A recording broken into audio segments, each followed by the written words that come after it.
અને પોતાના દીકરાને એક થપાટ મારી. થપાટ મારીને પછી ખુદ માં રડવા લાગી. અને રડતા રડતા રડતા આંખના આંસુ લૂછીને માએ એમ કહ્યું, બેટા આ તું મને આજે પૂછવા આવ્યો ને, એમાં તારો દોષ નથી બેટા, એમાં દોષ મારો છે. બેટા એ વાતની તને ખબર નથી. એક દિવસ તું નાનો હતો ને ત્યારે મેં તને મારું પોતાનું દૂધ પીવડાવ્યું. દૂધ પીવડાવી મેં તને પારણિયામાં સુવડાવ્યો અને પછી મેં દાસીને એમ કહ્યું કે આ રાજકુમારને હિચકાવજો, મારે થોડું કામ છે, હું બહાર જાઉં છું. એ ઉઠે તો એને રમાડજો. આમ કહી અને એ રાજરાણી બહાર ગયા. હવે રાજમાતા બહાર ગયા. આ બાજુ થોડો સમય થયો ને પેલા રાજકુમાર જાગ્યા. બેટા તું જાગ્યો એટલે દાસીએ તને રમાડવાની કોશિશ કરી. તું રડતો હતો એટલે તને શાંત કરવાની કોશિશ કરી, પણ બેટા તું શાંત થયો નહીં. આખીરમાં બેટા તને શાંત કરવા માટે ઈ દાસીએ એનું પોતાનું દૂધ તને પીવડાવ્યું.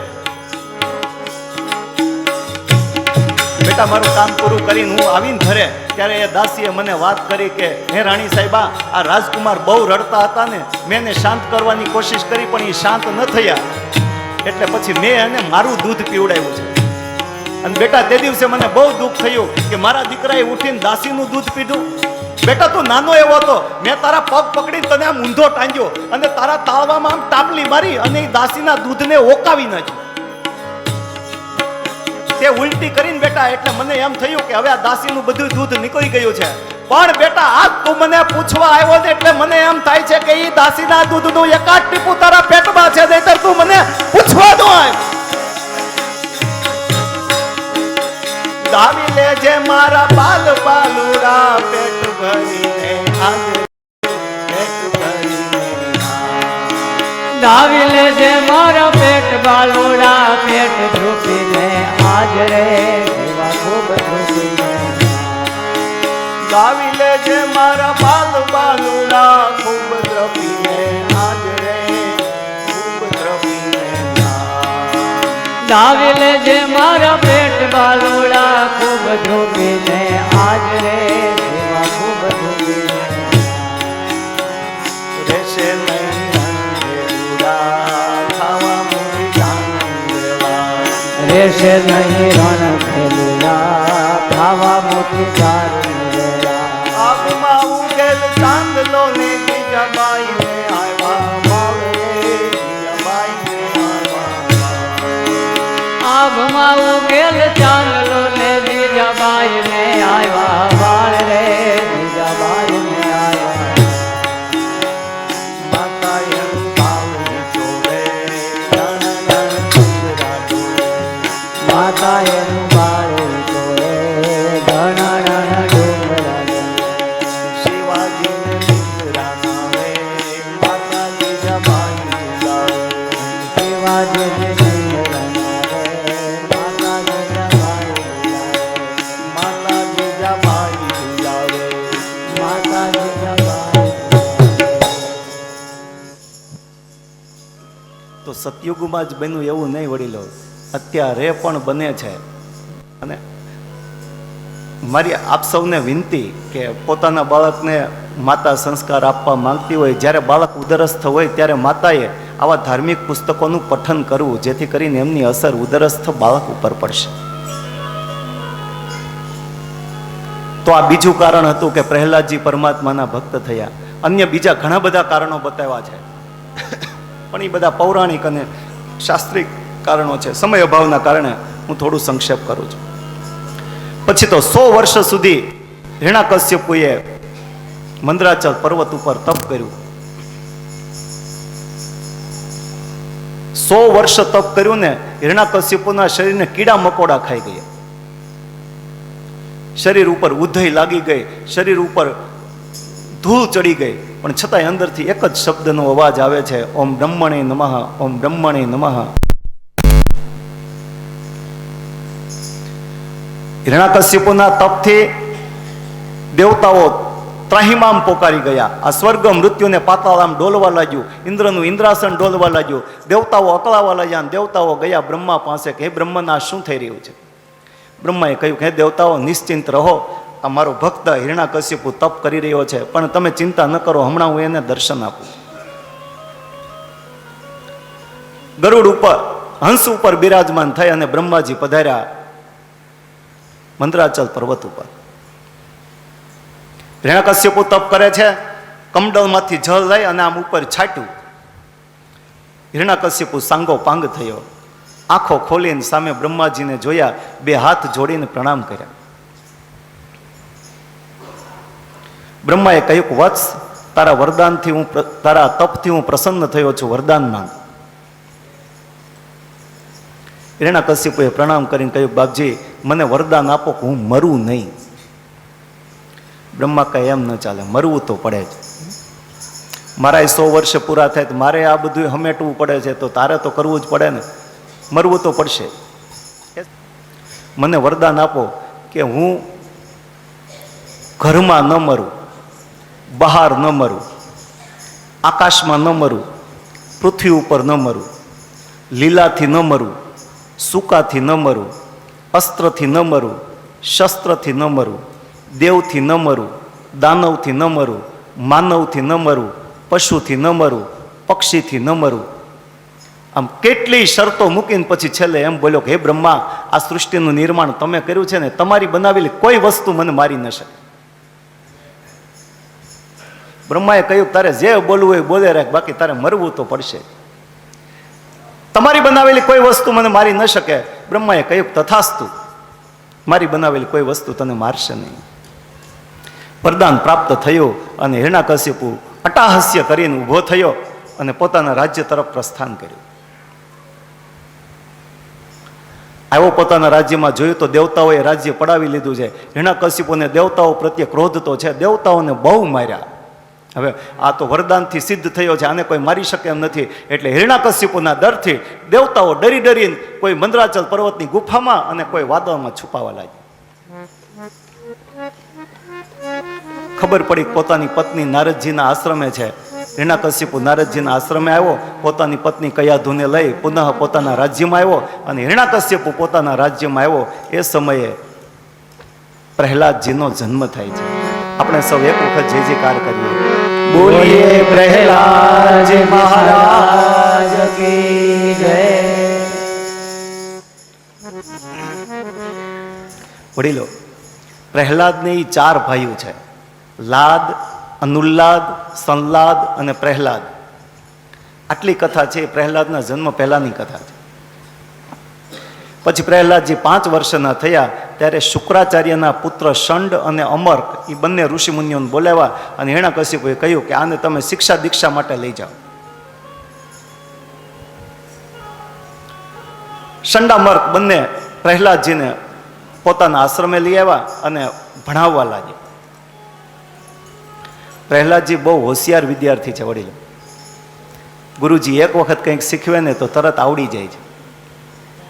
બહુ હોશિયાર વિદ્યાર્થી છે એટલે, અને રાજાનો પુત્ર રાજકુમાર છે એટલે આ શંડામર્કે પ્રહલાદજીને વડો વિદ્યાર્થી બનાવી દીધો, મુખ્ય વિદ્યાર્થી, મોનિટર. અને પછી શંડામર્કે પ્રહલાદને કહ્યું કે પ્રહલાદ, અમે જ્યારે આશ્રમમાં હાજર ન હોય ને ત્યારે શાળાનું સંચાલન તારે કરવાનું. પછી સમય જવા લાગ્યો. પ્રહલાદજી ભણી ગણીને હોશિયાર થયા. એમાં એક દિવસ શંડામર્ક પ્રહલાદજીને કહીને ગયા, પ્રહલાદ, અમે કામસર બહાર જઈએ છીએ, તું આ શાળાને સંભાળજે. શંડામર્ક બહાર ગયા એટલે પ્રહલાદજીએ પોતાના વિદ્યાર્થી મિત્રોને, સૌ ભાઈઓને કહ્યું, ભાઈઓ, ગુરુજી આપણને જે ભણાવે છે ને એ તો બધું આજીવિકાનું ભણતર છે, આવો આજ થોડુંક જીવનનું ભણતર ભણીએ. એટલે વિદ્યાર્થી મિત્રોએ કહ્યું કે આ જીવનનું ભણતર એટલે શું? કહે, જુઓ, તમે સૌ ઊભા થાવ. સૌ વિદ્યાર્થી મિત્રો ઊભા થયા. એની સામે પ્રહલાદજી ઊભા રહ્યા અને પછી પ્રહલાદજીએ કહ્યું કે હવે હું કહું ને એ પ્રમાણે તમે સૌ ગાઓ. અને ભાવથી પ્રહલાદજીએ સૌ વિદ્યાર્થી મિત્રોને પરિબ્રહ્મ પરમાત્માના નામનો જપ કરાયો. પ્રહલાદજી કહે, કૃષ્ણ ગોવિંદ ગોવિંદ ગોપાલા, કૃષ્ણ ગોવિંદ ગોવિંદ ગોપાલા, કૃષ્ણ ગોવિંદ ગોવિંદ ગોપાલ,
પોતાના વિદ્યાર્થી ભાઈઓને સંકીર્તન કરાવ્યું અને પછી ભાગવત ધર્મનો ઉપદેશ પ્રહલાદજીએ પોતાના વિદ્યાર્થી મિત્રોને કઈ બતાવ્યો. વિદ્યાર્થી મિત્રોએ પ્રહલાદને પૂછ્યું કે પ્રહલાદ, તું આ ભગવાનનું નામ લે છે, અમે તો બધા એમ સમજીએ છીએ કે તારા બાપુજી જ ભગવાન છે, તો પછી આ કોણ? પ્રહલાદજીએ કહ્યું કે નહીં નહીં ભાઈઓ, મને તમને આ સૃષ્ટિને ઉત્પન્ન કરનારા પરિબ્રહ્મ પરમાત્મા તો બીજા છે. વડીલો, એક કથા એવી આવે છે કે જે ભાગવતમાં નથી, પણ એ પ્રચલિત બહુ છે, જાહેર બહુ છે, અને તમે સૌએ સાંભળી હશે. મહાપુરુષોનું એવું કહેવું છે કે માણસને ગર્ભમાં જે જ્ઞાન હોય ને, એનો જન્મ થાય ને પછી બધું ભૂલી જાય છે. હા, આપણને કોઈને ગર્ભનું જ્ઞાન યાદ છે જ નહીં. નહીતર તો પુરાણો એવું કહે છે કે વ્યક્તિ જ્યારે 9 મહિનાનો થાય ને માના ઉદરમાં, પછી વિષ્ટામાં પડ્યો હોય અને એની માતા જે ખારાન, ખાટાન, તીખાન એવા પદાર્થો ખાય ને, એ એના શરીરને સ્પર્શ કરે ને એનાથી એને પારાવાર પીડા થાય. અને પછી 9 મહિને એને પરિબ્રહ્મ પરમાત્મા એને યારદાશ આપે, એને વાણી આપે. અને પછી જીવ છે ને, એ જીવ પરિબ્રહ્મ પરમાત્માને સ્તુતિ કરે માના ઉદરમાં. દરેક જીવ કે હે પ્રભુ, ગયા જન્મની આખી હાર માળા મને યાદ છે. હે પ્રભુ, જો હવે મારો અહીંથી જન્મ થશે ને તો મારે સંસારમાં જવું નથી, અને મારે પરમાત્માની ભક્તિ કરવી છે. કોઈનો એવો શેર છે ને કે બાત કરના હે મના મત કિસી સે બાત કર, बात करना है मना मत किसी से बात कर, जो वादा किया है माँ के उदर में उसी को बंदे याद कर. પરમાત્મા સાથે આપણે વચને બંધાઈને આવ્યા છીએ માના ઉદરમાં કે પ્રભુ, હવે જો હું અહીંયાથી મુક્ત થઈશ ને તો મારે સંસારમાં જવું નથી, મારે ભક્તિ કરવી છે. પણ થાય છે કેવું ખબર? તમારો મારો આપણા સૌનો જન્મ થાય ને એટલે જન્મતાની સાથે સંસારના સંપર્કમાં આપણે આવીએ ને એટલે ગર્ભનું બધું જ્ઞાન ભૂલાઈ જાય અને એવા સંસારમાં ગૂંચવાઈ જાય કે ફરી પાછું મૃત્યુ થાય ને પુનરપી જનનમ પુનરપી મરણમ પુનરપી જનની જઠરે શયનમ. એટલે એવું કહેવાય છે, ભલે પ્રહલાદજીએ 100 વર્ષ સુધી ગર્ભમાં જ્ઞાન પ્રાપ્ત કર્યું, પણ જન્મ પછી ગર્ભનું જ્ઞાન ભૂલાઈ જાય છે. અને પછી પાછું પ્રહલાદજીને જે નારાયણ નામનું જ્ઞાન પ્રાપ્ત થાય છે, એ એક કુંભાર સ્ત્રી દ્વારા પ્રાપ્ત થાય છે. હું પહેલા ચોખવટ કરું છું કે આ કથા ભાગવતમાં નથી, પણ બહુ પ્રચલિત થયેલી છે. એવું કહેવાય છે કે એક કોઈ કુંભાર સ્ત્રી હતી હિરણ્યકશ્યપુના રાજ્યમાં, અને એણે વાસણ બનાવ્યા, માટીના કાચા વાસણ બનાવી અને એ પછી નિભાડામાં પાકવા મૂક્યા અને એને અગ્નિ લગાવી. હવે એમાંના એક માટીના વાસણમાં બિલાડીના 2 બાળ રહી ગયા અને